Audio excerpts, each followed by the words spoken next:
Bem-vindo ao canal Total Audiolivros.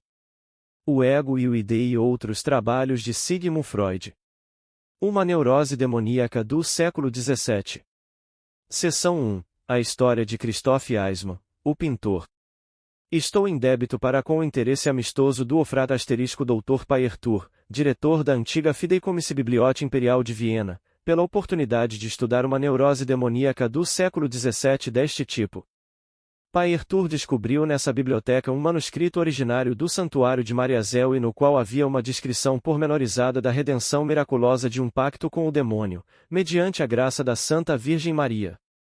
Seu interesse foi despertado pela semelhança dessa história com a lenda de Fausto, e levou-o a empreender a exaustiva publicação e coordenação do material, descobrindo, contudo, que a pessoa cuja redenção era descrita estivera sujeita a crises convulsivas e visões, procurou-me em busca de uma opinião médica sobre o caso. Chegamos a um acordo em publicar nossas investigações de modo independente e separado. Gostaria de aproveitar esta oportunidade para agradecer-lhe por sua sugestão original e pelas muitas maneiras por que me auxiliou no estudo do manuscrito. Esse caso clínico de demonologia conduz a achados realmente valiosos, que podem ser trazidos à luz sem muita interpretação, aproximadamente como às vezes se dá com um veio de metal puro, o qual, em outros lugares, tem de ser laboriosamente extraído do minério. O manuscrito, do qual uma cópia exata está à minha frente, divide-se em duas seções inteiramente distintas.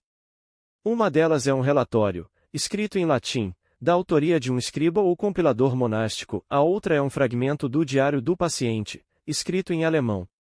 A primeira seção contém um prefácio e uma descrição da cura miraculosa real. A segunda dificilmente fora de significação para os reverendos padres, mas tanto maior é seu valor para nós. Ela serve, em grande parte, para confirmar nosso julgamento do caso, que de outra maneira teria sido hesitante, e temos boas razões para sermos gratos ao clero pela preservação do documento, embora ele nada acrescentasse em apoio do teor de suas opiniões, antes, pode mesmo havê-lo enfraquecido. Antes, porém, de ir adiante na composição desta pequena brochura manuscrita, que traz o título de Trofaium Mariano Selense, devo relatar uma parte de seu conteúdo, que extraio do prefácio. Em 5 de setembro de 1677, o pintor Christoph Eismann, bávaro, foi trazido a Mariazel, com uma carta de apresentação do pároco da aldeia de Pottenbrunn, na Áustria Inferior, não muito longe dali. A carta declara que o homem estivera morando em Pottenbrunn durante alguns meses, exercendo sua ocupação de pintor. Em 29 de agosto, enquanto se encontrava na igreja da aldeia, fora tomado por convulsões assustadoras. Como as convulsões tornaram a apresentar-se durante os dias seguintes, fora examinado pelo Praefectus Domini Potembrunnensis, com vistas a descobrir o que o oprimia e se ele não havia assumido intercâmbio ilícito com o espírito mau. A seguir, o homem havia admitido que, 9 anos antes, encontrando-se em estado de desalento quanto à sua arte duvidoso sobre a possibilidade de se sustentar, entregara-se ao demônio, que o havia tentado 9 vezes, e dera-lhe seu compromisso por escrito de pertencer-lhe em corpo e alma após um período de 9 anos. Esse período expiraria no 24º dia do mês corrente. A carta prosseguia dizendo que o infeliz se havia arrependido e estava convencido de que só a graça da Mãe de Deus em Mariazel poderia salvá-lo, obrigando o maligno a liberá-lo do compromisso, escrito com sangue. Por essa razão, o padre da aldeia aventurara-se a recomendar miserum hominem homine auxilio destitutum à benevolência dos padres de Mariazel. Aqui termina a narrativa de Leopoldus Braun, o padre da aldeia de Pottenbrunn, datada de 1º de setembro de 1677. Podemos agora prosseguir com a análise do manuscrito. Ele consiste em 3 partes. 1. Uma página de rosto colorida, representando a cena da assinatura do pacto e a cena da redenção, na capela de Mariazel. Na folha seguinte encontram-se 8 quadros, também coloridos, representando as aparições subsequentes do demônio, com uma breve legenda em alemão referida a cada um deles. Esses quadros não são os originais, trata-se de cópias fiéis, asseguram-nos solenemente, das pinturas originais de Christoph Eismann. 2. O Trofaium Mariano Selense Real, em latim, trabalho de um compilador clerical que se assina em PAN ao pé da página, e apensa a estas iniciais 4 linhas de versos contendo sua biografia. O troféu termina com um depoimento do abade Kilian de São Lamberto, datado de 9, assim está no manuscrito. Erroneamente indicado por Freud como em 12 de setembro, conforme aponta Vandendriesse, 1965, ponto de setembro de 1729, em caligrafia diferente da do compilador. Ele testifica a correspondência exata do manuscrito e dos quadros com os originais preservados nos arquivos. Não há menção do ano em que o troféu foi compilado. Ficamos livres para presumir que a compilação se fez no mesmo ano em que o abade Kilian apresentou seu depoimento, isto é, em 1729, ou, de vez que a última data mencionada no texto é 1714, podemos localizar o trabalho do compilador entre os anos de 1714 e 1729. O milagre que deveria ser preservado do ouvido por meio desse manuscrito, ocorrerá em 1677, o que equivale a dizer, de 37 a 52 anos mais cedo.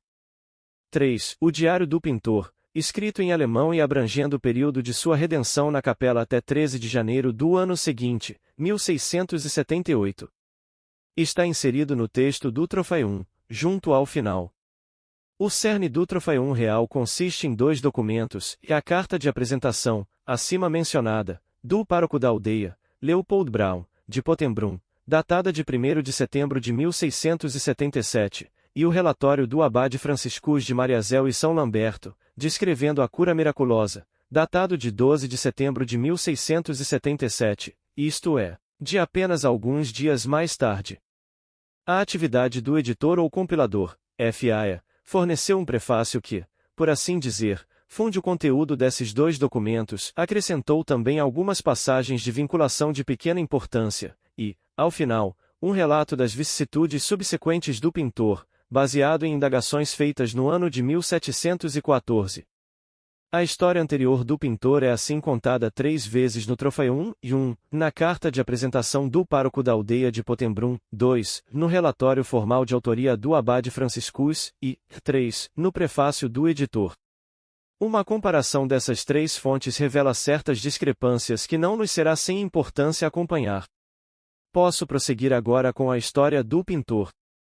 Após ter passado por um prolongado período de penitência e oração em Mariazel, o demônio apareceu-lhe na Sagrada Capela à meia-noite de 8 de setembro, dia da Natividade da Virgem, sob a forma de um dragão alado, e devolveu-lhe o compromisso, que estava escrito com sangue. Aprenderemos mais tarde, para nossa surpresa, que 2 compromissos com o demônio aparecem na história de Christoph Eismann, um anterior, escrito em tinta preta, e um posterior, redigido com sangue. O mencionado na descrição da cena de exorcismo, como se pode ver no quadro da página de rosto, é o escrito com sangue, isto é, o posterior. A essa altura, uma dúvida quanto à credibilidade dos relatores clericais bem pode despertar em nossas mentes e avisar-nos para não desperdiçar nosso trabalho com um produto da superstição monástica. É-nos dito que diversos clérigos, mencionados pelo nome, assistiram ao exorcismo e estavam presentes na capela quando o diabo apareceu. Se tivesse sido afirmado que também eles viram o demônio aparecer sob a forma de dragão e oferecer ao pintor o documento redigido em vermelho, sedam sibi porrigentem conspexicit, depararíamos com diversas possibilidades desagradáveis, dentre elas a de uma alucinação coletiva seria a mais branda. Mas o testemunho do abade Franciscus dissipa essa dúvida. Longe de asseverar que os clérigos assistentes também viram o diabo, declara apenas, em palavras francas e sóbrias, que o pintor subitamente se desvencilhou dos padres que o seguravam, correu para o canto da capela onde vira a aparição, e depois retornou com o documento na mão. O milagre era grande, e a vitória da Santa Mãe sobre Satã, indiscutível, infelizmente, porém, a cura não foi duradoura. Mais uma vez conta em favor do clero não terem eles ocultado isso. Após curto tempo, o pintor deixou Mariazel com a melhor saúde e foi para Viena, onde residiu com uma irmã casada. Em 11 de outubro, começaram novas crises, algumas delas muito graves, as quais foram relatadas no diário até 13 de janeiro de 1678. Consistiam em visões em abscences, nas quais via e experimentava todo tipo de coisas, em acessos convulsivos acompanhados das sensações mais penosas, em certa ocasião, com paralisia das pernas, e assim por diante. Desta vez, porém, não era o demônio que o atormentava, mas por figuras sagradas é que era afligido, por Cristo e pela própria Santa Virgem. É digno de nota que ele não sofresse menos por essas manifestações celestiais e pelos castigos que lhe infligiam, do que anteriormente sofrerá por seu intercâmbio com o demônio. Em seu diário, em verdade, incluiu essas novas experiências também como manifestações do diabo, e quando, em maio de 1678, retornou a Mariazell, queixou-se de maligni spiritus manifestationes, manifestações do espírito mau. Contou aos reverendos padres que sua razão para retornar era ter de solicitar ao demônio devolver-lhe outro compromisso anterior, que fora escrito à tinta. Ainda desta vez a Santa Virgem e os piedosos padres ajudaram-no a conseguir o atendimento de seu pedido. Quanto à maneira por que isso aconteceu, no entanto, o relatório silencia. Ele simplesmente declara de modo sucinto, Qua iusta votum reditam, quando este foi devolvido de acordo com sua prece, ele orou de novo e recebeu de volta o pacto. Passado isso, sentiu-se inteiramente livre e ingressou na ordem dos irmãos hospitalários.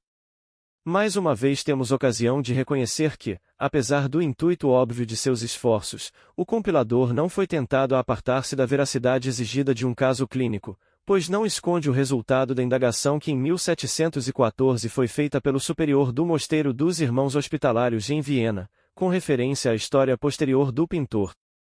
O reverendo Pater Provincialis comunicou que o irmão Crisóstomo havia sido repetidamente tentado pelo espírito mau, que tentará seduzi-lo a fazer um novo pacto, embora isso só acontecesse enquanto ele bebera vinho um pouco em demasia. Mas, pela graça de Deus, sempre fora possível repelir essas tentativas. O irmão Crisóstomo morrera de febre éctica, pacificamente e bem confortado, no ano de 1700, no Mosteiro da Ordem, em Neustadt sobre a Moldávia.